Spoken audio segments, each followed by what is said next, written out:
Theodore Dreiser was born on August 27, 1871, in Terre Haute, Indiana, part of a large German-American family and the ninth of 10 children. His childhood was marked by poverty. When Dreiser was 16 years old, he moved to Chicago and developed different jobs, like washing dishes, clerking a hardware store, and tracing freight car. Dreiser fortunately was able to escape when a former teacher offered to send him to Indiana University at Bloomington for a year. He soon became interested in journalism, but returned to Chicago and worked as a bill collector, real estate clerk, and laundry truck driver. Dreiser first entered the newspaper world by dispensing toys for the needy at Christmas for the Chicago Herald. Later, he got hired as a cop reporter with the Chicago Globe and later went to St. Louis as featured writer for the Globe Democrat. Dreiser married Sarah Osborne after meeting her at the Chicago World's Fair. The couple moved to New York, where he received a job as a magazine editor.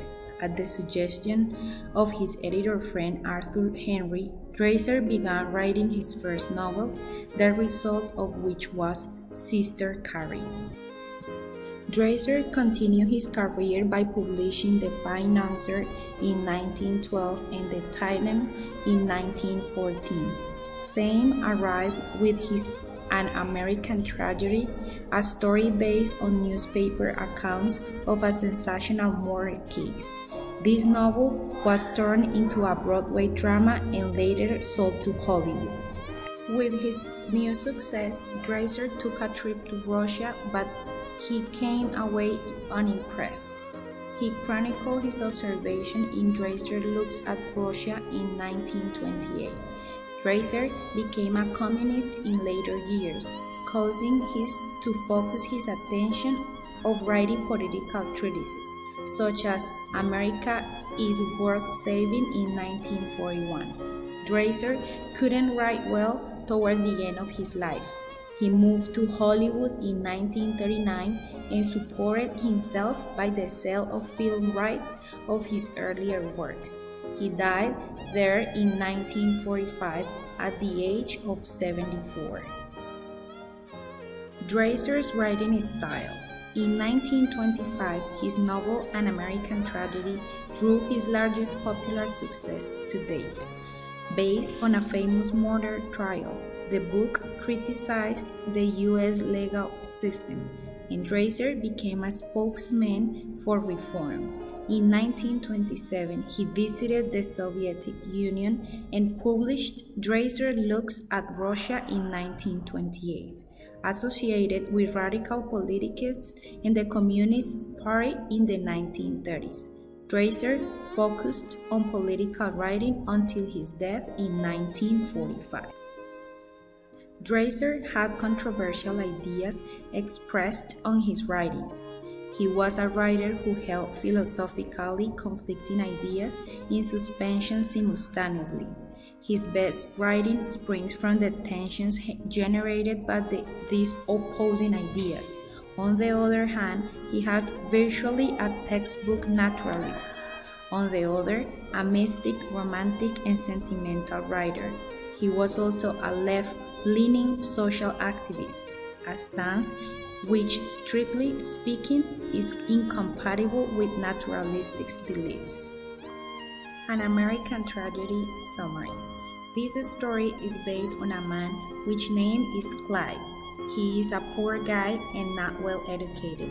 He was unhappy with his lot in life. His parents were deeply religious and they wanted to make Clyde to participate in missionary work in their community. He worked in a lot of low-paying service jobs as he became a bellhop at a hotel. His friends in this place introduced Clyde different vices, like drinking, for example. After that, he fell in love with Hortense, a beautiful saleswoman. She was using him to get clothing that she wanted. A beautiful jacket is an example. Clyde didn't know that she was in love with somebody else. Clyde and his friends, including the man that Hortense was in love with, had a car accident. They killed a little girl.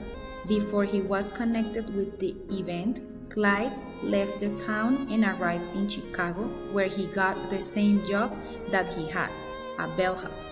He met his uncle Samuel there, who had a factory in Lycurgus, New York.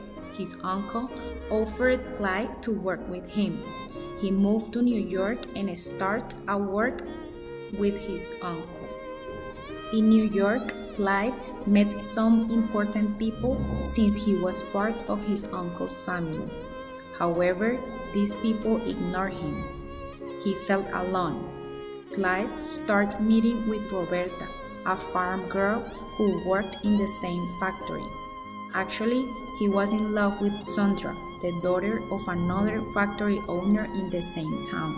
Unfortunately, Sondra wanted to make Gilbert, Clyde's cousin, jealous. While Clyde is going out with both women, Roberta became pregnant. She hoped that Clyde was going to marry her, but he was very popular with the upper class. Finally, he had a chance to make Sondra his. Clyde intended to get an abortion for Roberta, but it wasn't successful. Roberta threatened Clyde and his family if he didn't marry her. Clyde assumed that if Roberta wasn't there anymore, the problem went out. Considering a history that Clyde read, he planned to make it look like a boating accident. While the couple were rowing in the Big Bitter Lake, Clyde accidentally hit Roberta in her head, and she fell in the lake. She didn't know how to swim. Clyde didn't help Roberta. He had to swim to shore while Roberta drowned. Even Roberta's death was an accident. Clyde got arrested and charged with the murder. Clyde was very nervous and everything made him look guilty. He was convicted of the murder and received the death penalty. He died by the electric chair. The novel took place in the United States in the first quarter of the 20th century. An American tragedy started in the American Midwest before moving to upstate New York. We can find many settings. The most important were Kansas City was the first setting or place of the novel. Clyde and his family have moved here to carry out their missionary work. Clyde had to leave when he was involved in the accidental death of a child during a joyride with his friends. The Packard. It was an expensive car borrowed by Spencer from the wealthy employer of his father. Spencer crashed it while trying to evade the police after he accidentally hit a little girl. Chicago. It was one of the cities where Clyde worked during his emigration from Kansas City. He met his uncle Samuel here. Denver. It was the place where Clyde's family moved after they left Kansas City, where they opened their own missionary house. Lycurgus. It was a small town in New York. Here, Clyde's extended family lived. Clyde worked in the factory and met Roberta and Sondra. The Green Davidson Hotel.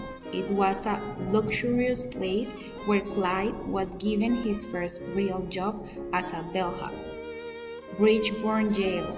It was the place where Clyde was after he was convicted. Bitter Lake. It was the lake where Clyde planned to kill Roberta. It is actually the place where the accident occurred. Now we are going to present a short description of the characters. Clyde. Clyde was the main character of the novel. He was a young and poor man. He was a chaser of the American dream. He always wanted to get more than life had given him. He wasn't a professional or he didn't receive any training to develop an occupation. He developed many jobs. He committed a murder in order to pursue his goal. This murder showed the extent to which his moral sense was overcome by his desperate desire to achieve the American dream, even though he didn't have the education, skills, or drive to achieve it on his own merits. Asa. Asa was Clyde's father. He was a religious man. He and his wife ran a mission and went out onto the streets to preach, taking their son and daughter with them. Before moving to Kansas City, they had preached in Grand Rapids, Detroit, Milwaukee, and Chicago. Elvira was Clyde's mother. She is deeply religious. She tried to live according to her religious principles. She's stronger than his husband. She always looked for God's assistance for her family. Esta was Clyde's older sister. She accepted her religious lifestyle without understanding. She was pregnant and she ran away. Later, she came back to Kansas and her mother helped her with the child.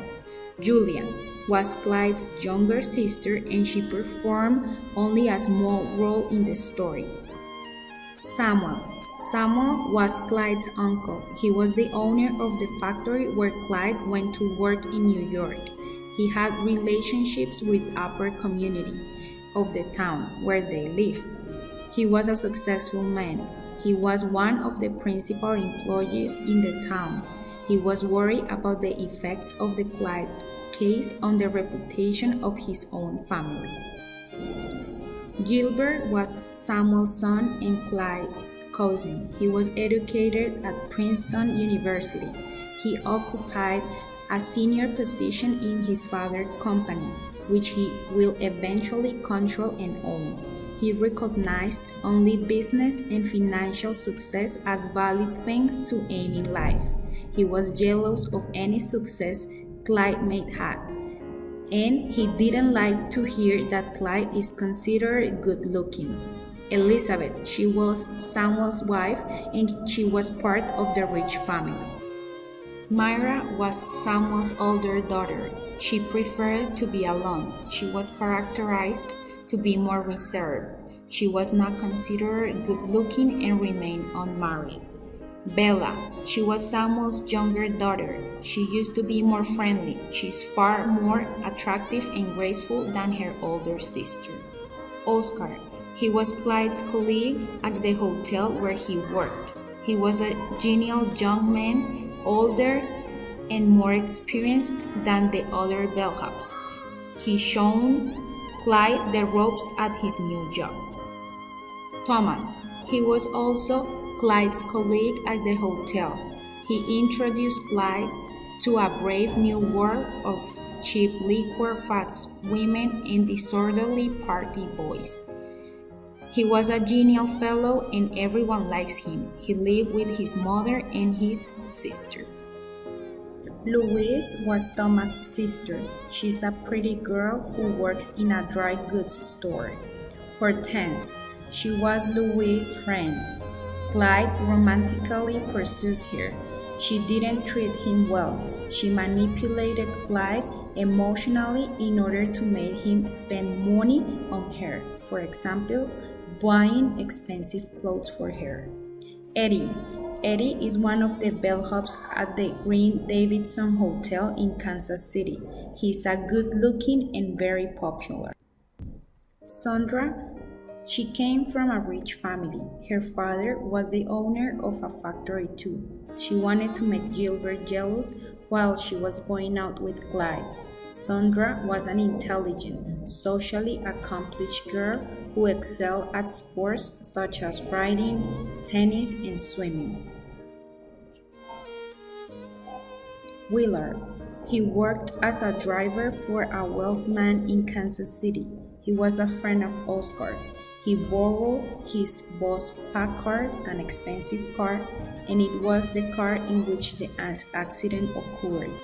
Roberta, she was raised on her parents' farm in Bills, about 50 miles north of Lycurgus. She was a young woman from a poor background who went to work at the Griff's factory in Lycurgus. In this place, she first met Clyde. He was in charge of the department where she works. She developed different jobs before she moved to Lycurgus in search of new opportunities. She was as alone as Clyde. This was one of their mutual attraction. Tyrus was Roberta's father. He's a poor farmer who lives with his wife in a crumbly house. He simply accepts his life as it presents itself to him. His attitudes and opinions were taken from others. The Alden family, however, is considered a respectable, God-fearing one. Alvin was a defense lawyer in Bridgeport, New York. He took on Clyde's case. Burton was the assistant of Oliver Mason, the district attorney, a cunning man. He was convinced of Clyde's guilty. He falsified evidence. Mr. Catchwoman was an unemotional lawyer employed by Samuel to interview Clyde in the Bridgeport jail. Catchwoman decided to hire Alvin and his colleague Reuben to represent Clyde. Burton was a young woman. Her father was the owner of the Cranston Company. She was a friend of Sandra. Initially, she was interested in Clyde, but when she knew that he was poor, she lost interest in him. Grant was a member of the smart set in Lycurgus.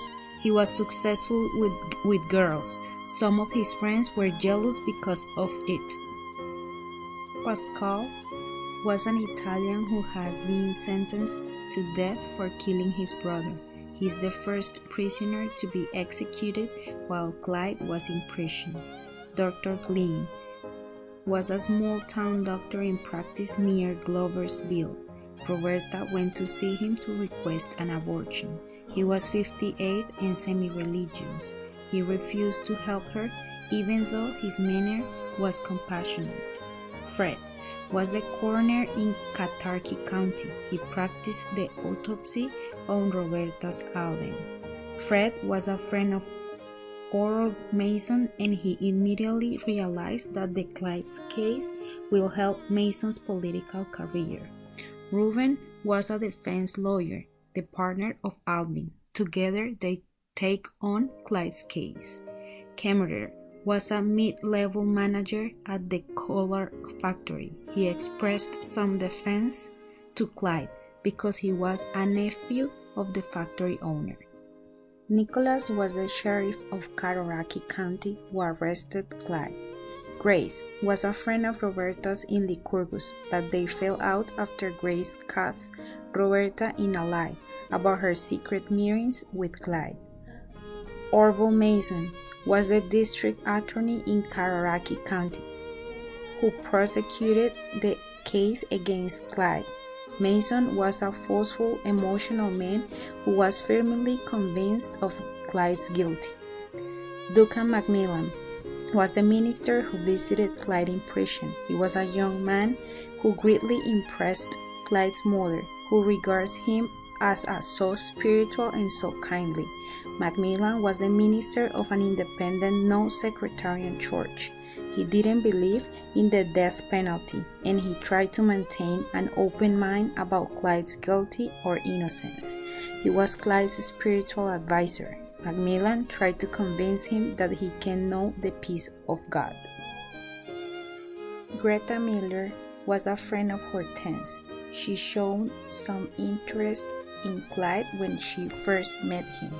Miller Nicholson was a lawyer from Buffalo, New York, who had been sentenced to death for killing a client. He was a polite man whom Clyde met when they were both in prison.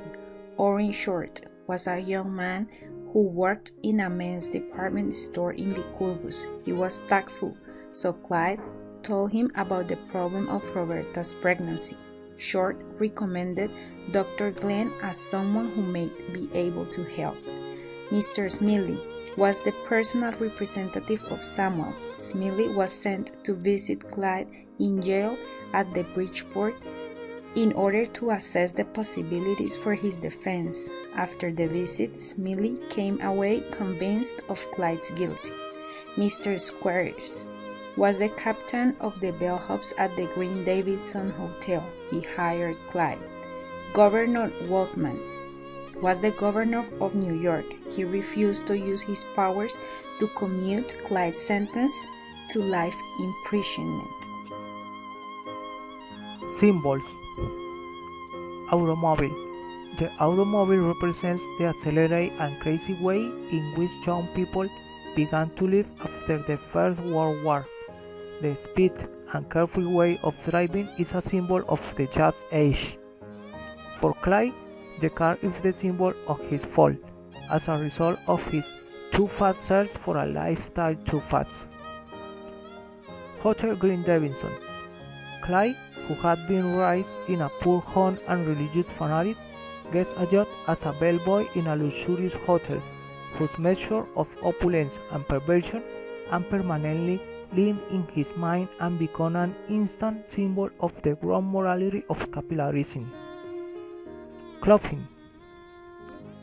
When Clyde discovered the concept of clothing-made man, he made a great effort to get dressed to improve and project a false image, a lifestyle he could not carry for a long time. Ultimately, the symbolic value of clothing is inextricably linked with issues of identity. The camera. Clyde's view of reality is often portrayed as one consumed by the fantasy of movies. His fantasies and ambitions often take on an aspect of disconnection from the real world by becoming something inspired by conceived through his perception of what the real world is to Hollywood myth-making. Thus, the object he is supposed to have specifically bought alone on the canoe trip for the purpose of using as a weapon, his camera. Starlight Park. This pleasure park is one twice defined explicitly as captive, with implicit repetition of captivity in the form of being isolated by water. An amazing ride constructed to keep one moving around in place with an inability to exit. The symbolism of being imprisoned by pleasure being pursued is astonishing. Superb quotations. What followed then was what invariably follows in the way of every tortured consciousness. From what it dreads or hates, yet not or feels to be unescapable, it takes refuge in that which may be hoped for, or at least imagined. When Clyde is sentenced to death, his mind wanders in different directions, trying to find a refuge to lean on.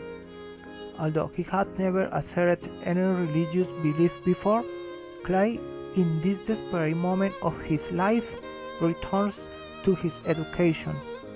Although he chooses to believe, Clyde really wants to be safe and would accept any promising solution offered to him in this situation.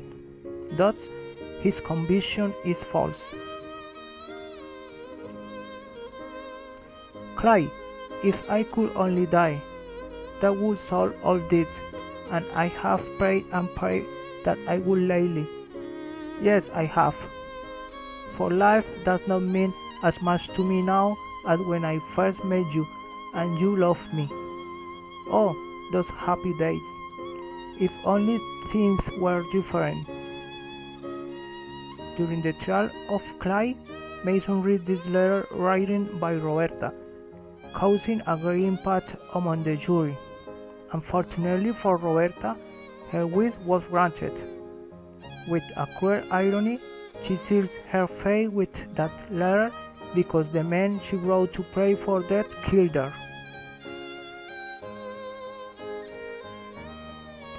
For to say the truth, Clyde had a soul that was not destined to grow out.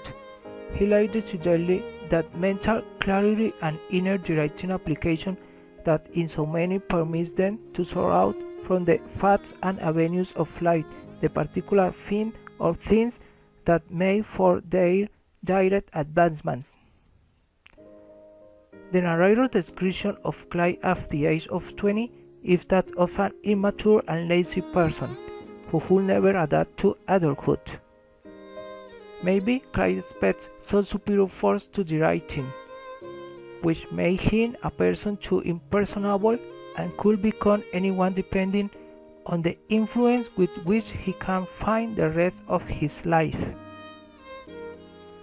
Materialism and the superficial society. This post-war period is characterized by rejecting traditional institutions such as the state, the church, and even the moral itself, giving way to hysteria, big parties, daring shows, higher buildings, more relaxed morals. The prohibition of alcohol did the opposite. Wall Street raised the stock in the heavens and attracted the young and ambitious. This is the society into which Clyde Griffith is born. Since he rejects the religious values of his parents, the only thing that interests him is the acquisition of money and the social status he thinks this will bring him. This is how he defines success. His materialistic value system is obvious from the moment he steps into the luxury of the Green Davidson Hotel in Kansas City. He thinks of the hotel as possessing a glorious atmosphere, and he is on off of it, thrilled to be admitted to his grand work. Because he grew up in poverty and has had little education, he does not question the idea that life is all about acquiring money and spending it.